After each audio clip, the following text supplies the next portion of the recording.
Ilmu Widya. Nama saya Bella Novianti. Nama saya Lama Fitriani. Pengertian pewarisan sifat akan dibahas oleh Bella Novianti. Yang pertama itu pewarisan sifat ada tiga materi. Yang pertama ada materi genetik, hukum Mendel, dan kelainan genetik. Nah, apa sih pengertian pewarisan sifat? Pewarisan sifat adalah proses penurunan sifat dari induk atau parental ke anaknya filial. Ini juga disebut sebagai hereditas. Nah, konsep pewarisan sifat itu terbentuk dari peleburan sel sperma dari ayah dan sel telur dari ibu, lalu membentuk sebuah zigot. Nah, manusia itu lahir kan dengan bentuk yang berbeda-beda kan, ada yang bermata coklat, ada yang biru, ada juga yang berkulit sawo matang, ada juga yang berkulit putih. Nah, apa sih penyebabnya? Penyebabnya itu adalah gen. Nah, pengertian gen itu adalah kode yang diwariskan ke generasi berikutnya. Jadi dari induk ke anak-anaknya. Itu yang menjadi penentu sifat makhluk hidup. Jadi ketika ada perbedaan gen, maka ada perbedaan sifat dari makhluk hidup itu sendiri. Nah, gen ini itu terdapat di dalam kromosom. Nah, terdapat di dalam kromosom dan fungsinya itu untuk mengatur proses metabolisme dan pembentukan protein. Apa sih itu kromosom? Kromosom merupakan struktur pembawa materi genetik yang terdiri dari rantai DNA yang sangat panjang dan dari protein yang mengikat DNA itu sendiri. Nah, apa sih DNA itu? DNA adalah molekul yang berbentuk double helix dan yang membawa kode genetik atau sifat-sifat dari makhluk hidup. Lalu penjelasan tentang kromosom. Di dalam inti sel itu terdapat benang-benang kromatin, di mana benang-benang kromatin ini akan memadat lalu membentuk kromosom ketika sel akan membelah. Nah, ketika ini diperbesar akan jadi seperti ini. Nah, ketika diperbesar lagi itu akan terlihat seperti gumpalan benang yang sangat panjang. Benang ini tuh yang disebut sebagai kromatin. Saat kromatin ini kita perbesar lagi, maka akan terlihat kromatin juga merupakan benang yang jauh lebih halus dan jauh lebih panjang. Dan ketika kita perbesar lagi, maka akan terlihat struktur untayan berfilin atau yang disebut sebagai double helix. Nah, ini tuh yang dinamakan sebagai DNA. DNA ini membawa gen dan ini tuh melilit pada sebuah molekul protein yang disebut sebagai histone. Saya akan meneruskan penjelasan dari Bella mengenai kromosom. Ternyata di dalam tubuh kita ini, kita memiliki sebanyak 46 buah kromosom. Dan ini adalah gambar kromosomnya ketika sel akan membelah. Dan ketika banyaknya kromosom ini tersusun atau dipasangkan, maka akan diperoleh sebanyak 23 pasang kromosom, baik dari kromosom 1 sampai kromosom nomor 23. Kemudian, setiap pasangnya kromosom ini bersifat identik atau sama, kecuali pada kromosom nomor 23 pada laki-laki. Kemudian dari 23 pasang kromosom ini, kromosom 1 sampai kromosom nomor 22 kita dapat menyebutnya sebagai autosom atau kromosom tubuh.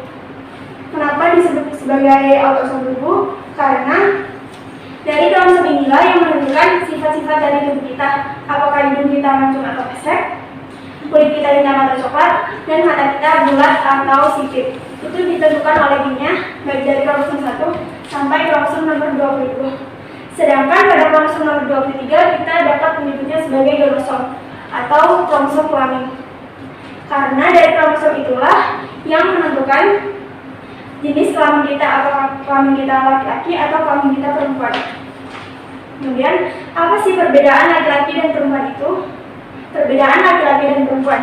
Laki-laki memiliki sebanyak 44 buah kromosom, 22 autosom dan sepasang kromosom kelamin yaitu XY. Sedangkan pada perempuan tetap sama memiliki sebanyak 44 buah kromosom, 22 autosom dan sepasang kromosom kelamin yaitu XX. Jadi perbedaan laki-laki dan perempuan itu terletak pada kromosom kelaminnya. Laki-laki XY sedangkan perempuan XX. Setiap individu pasti memiliki kromosom yang berpasang-pasangan, dan kromosom yang berpasangan itu kita dapat menyebutnya bersifat diploid yang artinya berpasangan. Seperti yang kita ketahui sebelumnya, laki-laki menghasilkan sel kelamin berupa sel sperma. Sel sperma akan membawa setengah dari kromosom laki-lakinya, Karena yang saya jelaskan tadi bahwa laki-laki memiliki sebanyak 44 buah kromosom, 22 autosom dan sepasang kromosom kelamin yaitu X. Ketika kromosom laki-laki membawa setengah dari ketika sel sperma membawa setengah dari kromosom laki-lakinya, maka akan diperoleh dua jenis sel sperma. Ada yang membawa sebanyak 22 autosom plus X dan ada yang membawa sebanyak 22 autosom plus Y. Kemudian sebaliknya pada perempuan juga seperti itu, hanya perbedaannya terletak pada kromosom kelaminnya, laki-laki XY, sedangkan pada perempuan itu XX. Nah, ketika sel sperma membawa setengah dari kromosom X, kemudian membuat sel telur, maka anak yang akan dihasilkan yaitu wanita karena sel kelamin atau kromosom yang dihasilkan yaitu XX. Sedangkan apabila sel sperma membawa kromosom Y dan membuat sel telur, maka anak yang akan dihasilkan yaitu berjenis kelamin laki-laki karena kromosom yang dihasilkan yaitu XY. Karena sel telur dan sel sperma hanya membawa setengah dari kromosom induknya dan tidak berpasangan, maka itu bersifat haploid atau N. Itu materi selanjutnya yaitu materi genetik. Materi genetik itu sendiri adalah materi yang membawa gen atau kode genetik. Itu sendiri terdiri atas dua jenis yaitu DNA atau deoksiribonukleoasid atau RNA yaitu ribonukleoasid. Kemudian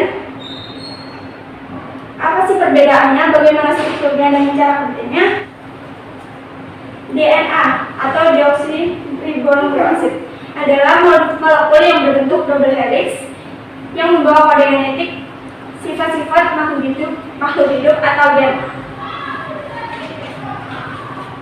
Apabila kita amati secara detail strukturnya, DNA itu terdiri dari nukleotida yang saling berikatan dan memiliki jumlah yang sangat banyak. Apa itu nukleotida? Nukleotida adalah 3 komponen unit. Yang pertama ada gugus fosfat. Gugus fosfat itu yang paling bawah ini, yang berbentuk bulat. Kemudian yang kedua ada gula pentosa. Gula pentosa itu yang berbentuk segi 5 ini. Pentosa yang artinya 5, jadi gula pentosa itu gula yang berbentuk segi 5. Dan dalam DNA ini gula pentosanya disebut gula deoksiribosa. Kemudian yang ketiga, di bagian tengah ini kita dapat menyebutnya sebagai basa nitrogen. Basa nitrogen itu terdiri dari dua jenis yaitu basa purin dan basa pirimidin. Basa purin terdiri dari adenin dan guanin, sedangkan basa pirimidin terdiri dari timin dan citosin. Dalam struktur ini, adenin kita lambangkan dengan huruf A, timin huruf T, citosin huruf C, dan guanin huruf T. Kemudian urutan basa nitrogen inilah yang akan menjadi kode genetik atau kode yang menjadikan perubahan sifat makhluk hidup. Apa fungsi DNA? Fungsi DNA itu sendiri membawa informasi genetik dan mengendalikan sintesa protein. Kemudian RNA atau ribonukleoasid. Ini strukturnya. Untuk warna ungu melambangkan urasil, kuning guanin, putih adenin, dan merah muda citosin.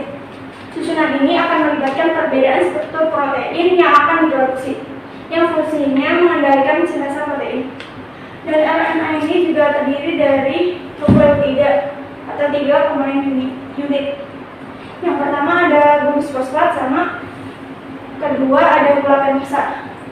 Gula pentosa ini yang membedakan dengan DNA. Bila pada DNA gula pentosanya itu disebut dengan gula deoksiribosa, sedangkan pada RNA gula pentosanya itu gula ribosa. Kemudian perbedaan keduanya terletak pada basa nitrogennya. Jadi apa yang masuk dalam hukum Mandel? Hukum Mandel adalah hukum yang berkaitan dengan pemeriksaan sifat. Bagaimana sebenarnya pemeriksaan sifat itu terjadi? Jadi hukum ini ditemukan atau dibuat oleh Jogo Mandel, seorang ilmu biologi yang dari Australia. Nah, Dr. Mendel ini meneliti tentang pewarisan sifat. Nah, pewarisan sifatnya ini dilakukan persilangan pada kacang etis. Alasan memilih kacang etis yaitu pertama, mudah tumbuh. Karena jenis kacang ini mudah tumbuh, kadang-kadang tumbuh di semak-semak. Yang kedua, berumur pendek. Yang ketiga, mudah melakukan penyebukan sendiri atau penyebukan silang. Jadi karena bunga dari kacang etis ini sempurna bentuknya karena kacang ini mudah sekali untuk disilangkan. Yang keempat adalah keturunan banyak dan bervariasi. Nah, maksud dari bervariasi ini adalah ada banyak sekali jenis kacang etis dan jenis ini bisa dibedakan berdasarkan warna. Ada warna putih, ungu, dan ada juga perbedaan terletak pada letak bunganya. Karena begitu banyak variasi dari kacang etis, maka tanaman ini yang paling menarik untuk dijadikan sebagai sebuah warisan sifat. Kacang etis ini bunga yang sempurna, dan ini juga alasan kenapa Dr. Mendel memilih kacang etis sebagai untuk persilangannya. Selanjutnya, jenis hukum Mendel. Yang bunyi dari hukum Mendel yang pertama, itu setiap gen di dalam alel akan berpisah atau bersegregasi secara bebas pada saat pembentukan gamet. Kenapa disebut bersegregasi secara bebas? Karena pada hukum ini, gen dalam alel mengalami pemisahan atau bersegregasi bebas saat pembentukannya. Bunyi hukum Mendel yang kedua, setiap gen di dalam gamet akan bergabung atau bersegregasi secara bebas pada saat pembentukan individu baru. Kenapa disebut hukum obestasi bebas? Karena gen di dalam gamet mengalami penggabungan atau observasi secara bebas pada saat pembentukan individu baru. Di sini ada istilah-istilah dalam persilangan. Yang pertama ada parental. Parental itu lambangnya P kapital besar. Berasal dari kata pens yang artinya adalah induk atau orang tua, yaitu induk jantan dan induk betina yang melakukan perkawinan atau persilangan. Yang kedua ada gamet. Nah, lambangnya itu G besar untuk pembentukan sel kelamin atau anak. Yang ketiga itu pada filam. Lambangnya itu P kapital besar.